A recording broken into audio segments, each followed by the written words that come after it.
Bonjour chez vous, madame, monsieur, beauté chez vous. Je suis très ravie de vous retrouver ce matin pour ce nouveau numéro de la semaine. Donc, bon début de semaine. Alors, aujourd'hui, comme dans nos habitudes, nous allons prendre l'emploi. Après quoi, nous allons prendre la découverte. Puis, nous allons prendre les saviez-vous. Après quoi, nous allons échanger autour d'un sujet fort intéressant. Mais avant cela, vous êtes à la recherche d'une source de revenus. Vous posez la question de savoir quel emploi vous correspond et est-ce que c'est disponible. Madame Esther Bompoko a des informations pour vous tout de suite dans Emploi.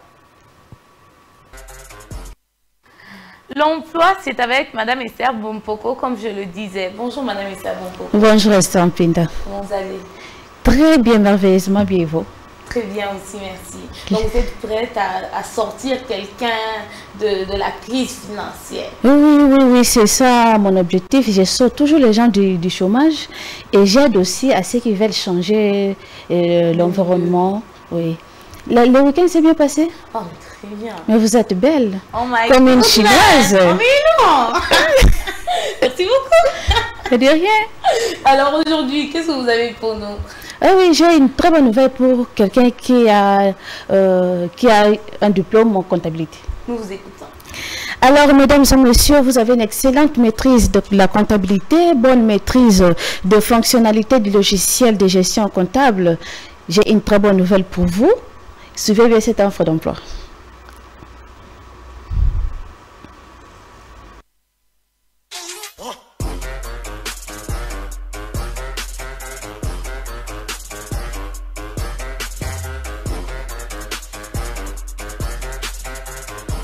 École régionale post-universitaire d'aménagement et gestion intégrée des forêts et territoires tropicaux, ERA-IFT en sigle, lance un appel aux candidatures pour le poste des comptables basé à Kinshasa avec possibilité de déplacement à l'intérieur du pays. Compétences, excellente maîtrise de la comptabilité générale, analytique et budgétaire, bonne maîtrise des fonctionnalités du logiciel de gestion comptable, SAGE 100, bonne maîtrise du logiciel Excel, parfaite maîtrise de l'analyse des comptes. Formation, diplôme supérieur en comptabilité, audit ou gestion d'entreprise avec distinction. Expérience probante minimale de 2 ans dans un poste similaire. Capacité à travailler en équipe. Âge maximum 35 ans. Attribution, appliquer les procédures de gestion budgétaire, comptable et financière en vigueur. Participer à l'élaboration du budget annuel de l'ERA-IFT à soumettre à l'approbation du conseil d'administration. Les dossiers en format PDF ou Word seront composés d'une lettre de demande d'emploi justifiant votre motivation d'une page maximum et d'un CV actualisé avec 3 personnes de référence avec leurs contacts. Diplôme et attestation des services rendus ou formation seront aussi annexés. Ces dossiers doivent être adressés à l'attention du monsieur le directeur de l'ERA-IFT et envoyés en ligne à l'adresse suivante: recrutement@era-ift-rdc.org au plus tard le 10 octobre 2022 à 16h juste.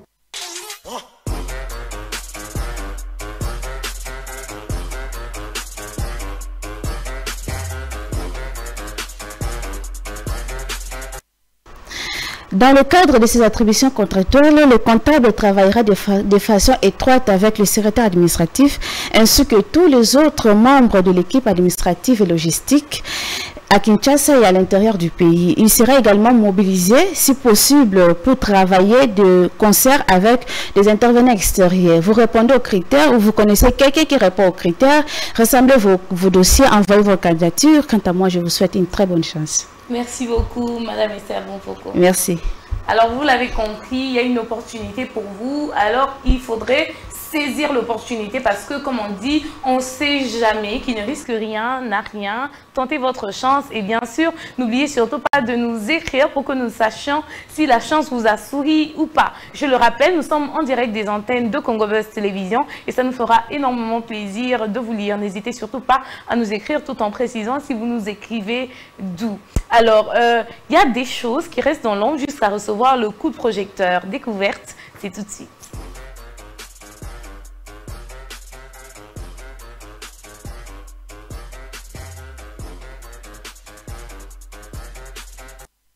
De retour sur ce plateau pour découvrir avec Maria Maba. Bonjour Maria. Bonjour Esther. Comment tu vas? Très bien, toi? Très bien aussi, merci. Cette coupe te va. Oh. Merci beaucoup. Et pourtant, j'aimais pas trop, mais là... Non, mais ça te va. Tu es encore plus belle dans ça. Oh, my God, arrête ça. Tu vas rougir, hein? Arrête ça, je vais rougir. Ok, je me réserve. J'aime bien ta chaînette en tout cas. Merci. C'est très beau. Merci beaucoup. Tu brilles. Merci. Alors aujourd'hui, qu'est-ce que tu vas nous aider à découvrir? Alors aujourd'hui, on découvre les montagnes colorées de la Chine. Nous t'écoutons. Alors ce matin, dans Découverte, comme dans nos habitudes, nous voyageons chaque matin. Et aujourd'hui, particulièrement, nous allons en Chine pour découvrir les montagnes colorées, hein, les montagnes arc-en-ciel du parc géologique de Dangxia. Suivez.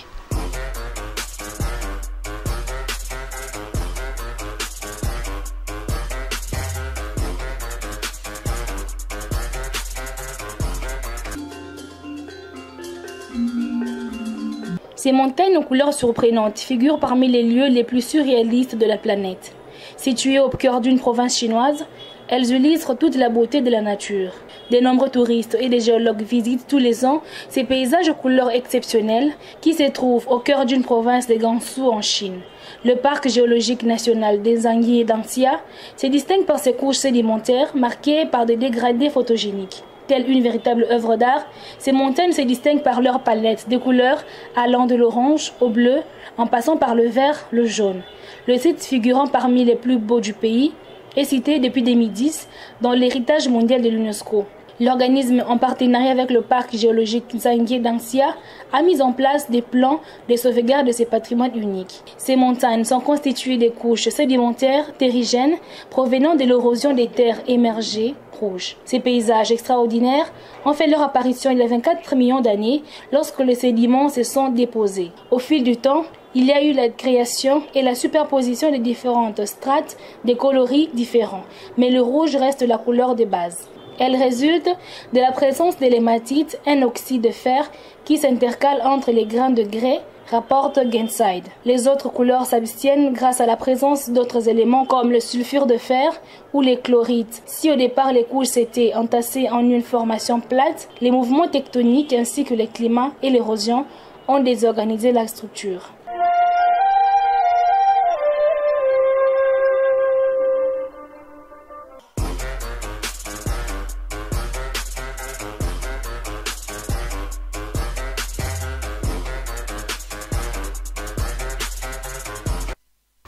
Alors vous allez vous demander comment est-ce que ces montagnes sont aussi colorées. Ce n'est pas le fait du filtre, c'est vraiment comme ça. Mais ces montagnes, il y a quelques millions d'années, ils rendaient Moussousou, mais suite à l'érosion, suite à changement climatique, la couleur rouge est naturelle, mais le reste de couleurs, la couleur bleue, la couleur verte, jaune, et c'est superposé au fil du temps. À cause il y a Mboula, à cause il y a Moupépé aussi, hein, à cause du vent aussi, il y a des choses comme le sable, les poussières, les calcaires, se sont superposés des millions d'années et format Bongo. Et alors, Bolumbu a demandé, est-ce que même si la pluie tombe, ces couleurs comment dire, et qu'il n'a raté.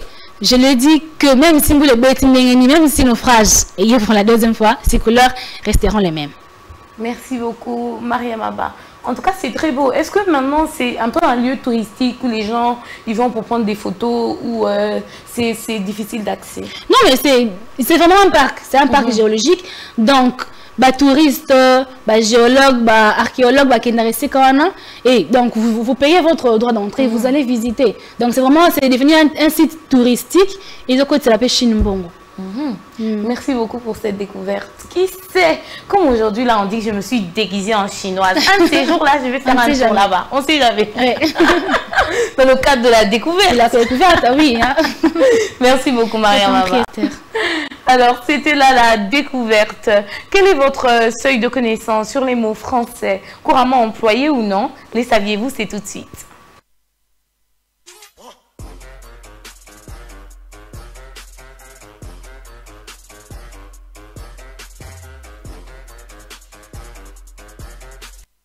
Le saviez-vous? Est-ce que Boé Baki, c'est avec Jacques Mounene? Bonjour Jacques. Bonjour Sapinda, comment vous allez? Très bien, merci. Ah, là, je vois que vous avez changé de coiffure, hein, oui. Et c'est joli. Oh, merci beaucoup. Je vous en prie. Alors, aujourd'hui, dans les saviez-vous, qu'est-ce qu'on apprend? Aujourd'hui, on apprend un mot synonyme au mot échappatoire. Voilà. Bon début de semaine et surtout bon lundi à tous ceux qui nous suivent, notamment à nos fidèles téléspectateurs et surtout à Maître Mukendi qui nous suit depuis le cabinet des avocats. Aujourd'hui, nous allons parler de subterfuge comme mot du jour. Suivez cet élément, nous reviendrons juste après.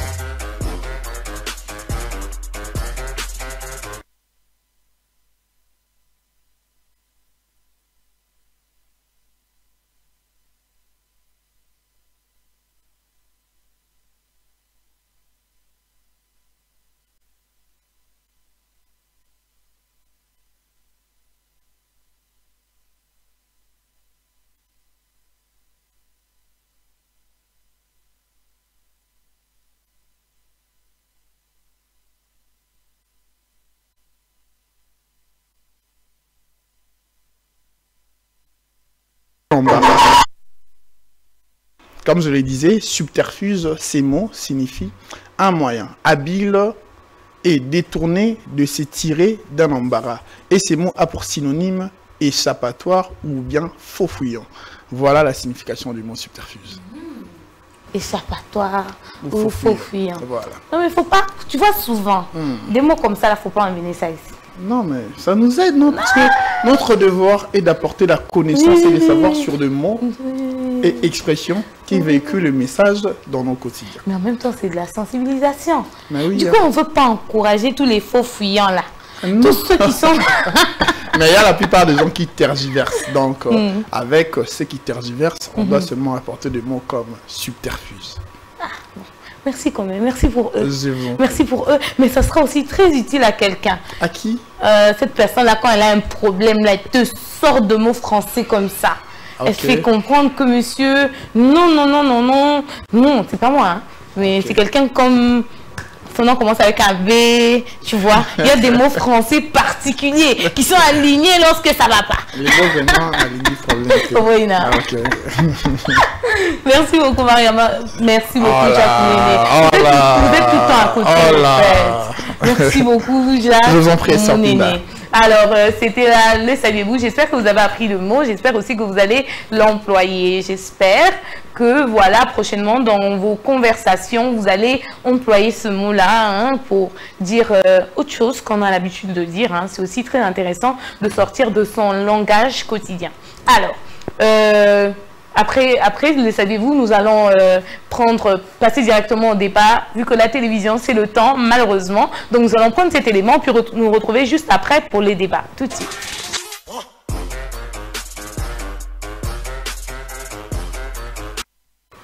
Alors, aujourd'hui, spécialement dans le débat ou l'échange, nous avons le réel plaisir d'avoir avec nous ici sur plateau un invité et avec lui, nous allons échanger autour d'un sujet quand même fort intéressant. Donc, le sujet est le suivant, le regard de la société congolaise sur l'art. Le regard de la société congolaise sur l'art. Vous avez compris, Jacques Mounéné reste avec nous. Jacques, merci beaucoup de rester avec nous. Bonjour.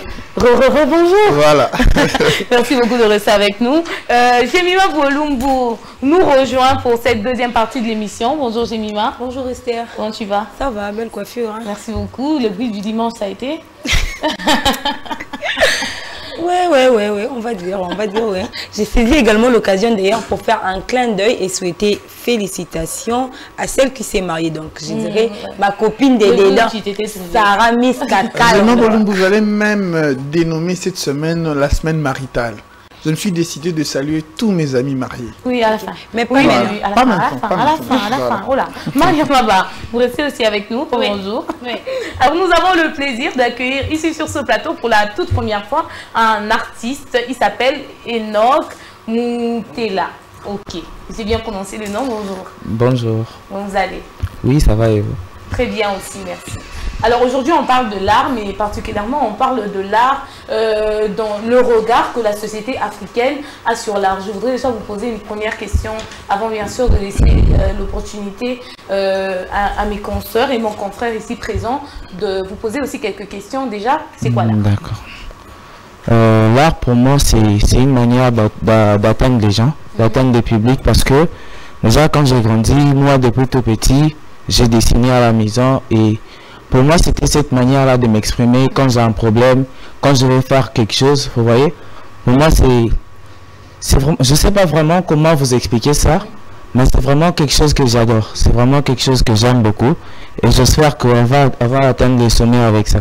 Okay. Est-ce que vous parlez d'atteindre le sommet, donc vous le considérez comme un métier? Oui, bien sûr. Ok. Est-ce que l'art est un métier comme tout autre? Oui, bien sûr. Parce que dans l'art, il y a la peinture, il y a l'architecture d'intérieur, il y a la sculpture, il y a tout ce qui va avec. Donc c'est un métier comme tous les autres métiers. Donc nous sommes tous comme des footballeurs, comme vous, des journalistes. Donc nous sommes tous pareils. Nous sommes tous pareils, mais à un certain moment ici dans notre pays, il y avait une tendance où les parents, au lingo ça la nini, répète un peu. Donc toi, Baninga vas comme avocat, avec nani. Est-ce qu'aujourd'hui les tendances ont changé? Est-ce qu'aujourd'hui, on va dire que la société quand même est plus ouverte à cette possibilité-là de considérer l'art comme un métier ou bien ça ils sont à la passe-temps? Ça a un peu changé, mais je dirais que c'est assez compliqué. Parce que au départ, quand tu dis à une personne, moi je fais par exemple la peinture, il te dit, ah, pour lui en tout cas, la peinture est là, côté la peinture à la maison, tout ça. Donc, il ne voit pas vraiment ces côtés-là, vous voyez. Mais en vrai, la peinture, c'est pas ça. L'architecture d'intérieur, c'est pas ça. Quand tu dis à une personne que je suis architecte d'intérieur, lui, il voit par exemple, il te prend comme un décorateur, comme une personne qui travaille dans l'événementiel, tout ça.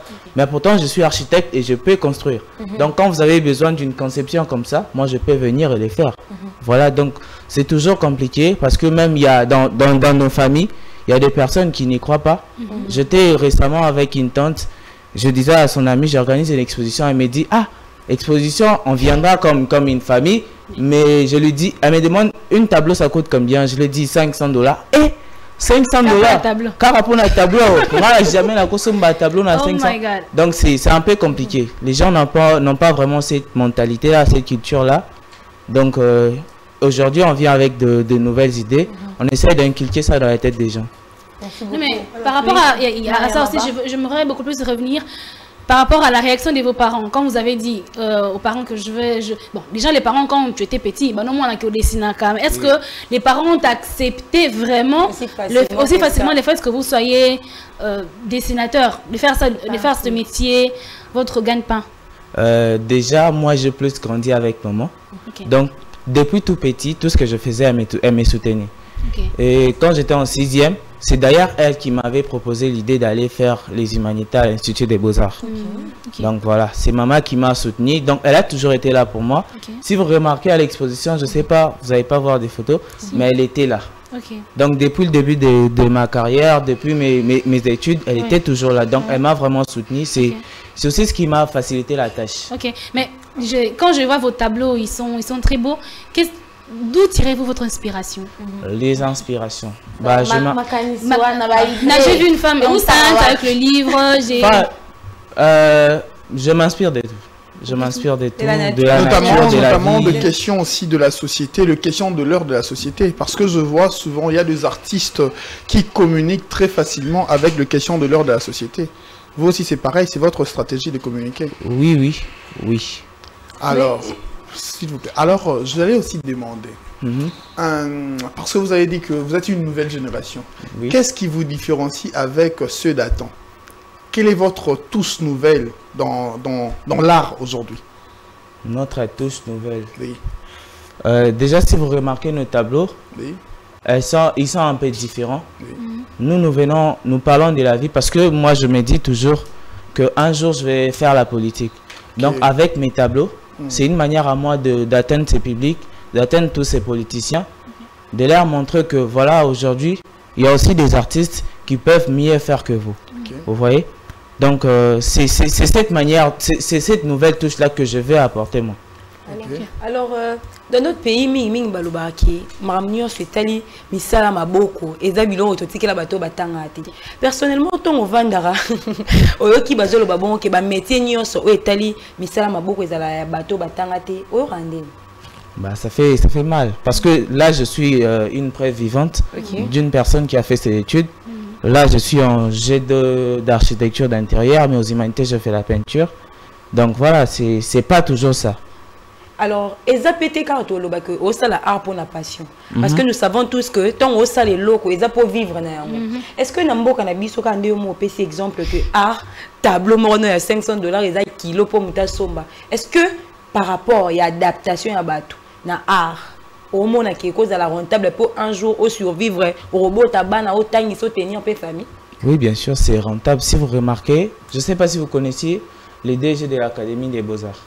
Le DG actuel? Oui, Henri Calame. C'est un artiste. Oui, je connais. C'est un artiste peintre.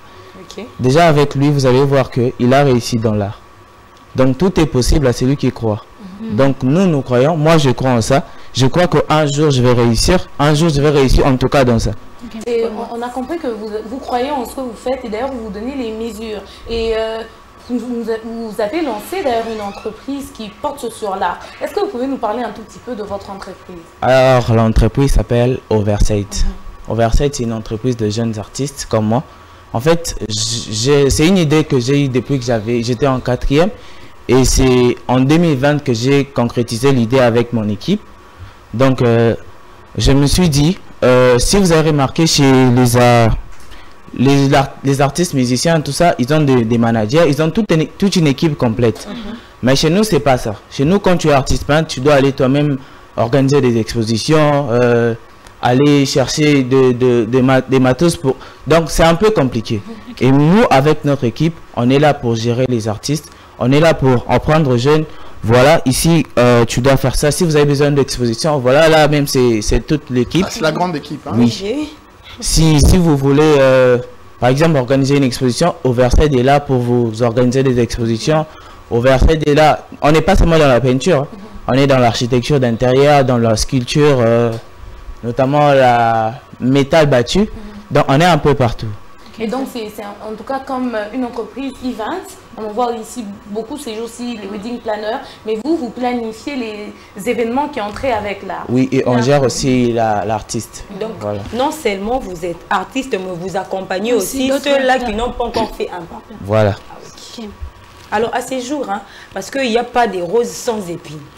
Il n'y a pas de roses sans épines. Quelles sont les difficultés que vous rencontrez dans l'exercice de ces métiers? Parce qu'on ne va pas dire que chaque jour, c'est seulement la rose. C'est toujours compliqué.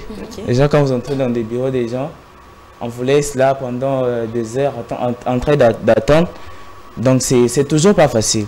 Déjà, pour organiser cette exposition, ça nous a coûté vraiment beaucoup d'argent. Déjà qu'on n'avait pas assez de partenaires. Donc, vous voyez, c'est toujours pas facile. En plus, vous êtes jeune. Quand vous arrivez, vous avez un projet, c'est plus difficile pour les gens de vous faire confiance. Ils vous disent par exemple, qu'est-ce que vous avez déjà fait. Donc, c'est vraiment pas facile. À taille au qui va couper ça, un jeune comme moi, tu diras, ah non, ça lui, il faut en été. D'expérience.